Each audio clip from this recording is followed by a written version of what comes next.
వాడు గుడ్డోడు, వాడు నత్తోడు, వాడు చెవిటోడు, ఈ ముగ్గురు కలిసి బాగా తాగిర్రంట. తాగి వస్తూ దొంగతానికి పోయిర్రట.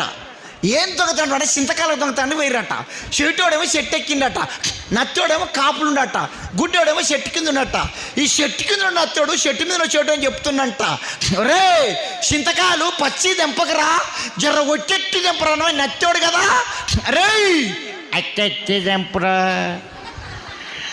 అట్టెట్టి దెంపరా, అట్టెట్టి దెంపరా అంటే చెట్టు మీద చెవిటోనికి వస్తుండ్రా దుక్కురా, వచ్చరా అమ్మ ఎవడో వస్తున్నాని చెట్టు మీద చెవిటోడు గిప్పుకుని దుక్కిండంట. గిప్పుకు మన సపోర్ట్ గుడ్డోనికి వినిపించిందంట. ఈ గుడ్డోడు ఒక్కటే ఊరుకుడు. ఈ గుడ్డోడు ఉరుకుతుంటే ఎండిపోయిన పత్తి కట్టెలు, మిరప కట్టెలు, కొంకల పల్ల తలుగుతున్నాయంట. ఈ గుడ్డోడు మొత్తుకుంటున్నంట, ఓదరో నన్ను కొట్టకు చేయటం నచ్చోడే, ఓ పటేలో నన్ను కొట్టకు చేయటం. వీళ్ళ దగ్గరికి ఎవడన్నా వచ్చిందా?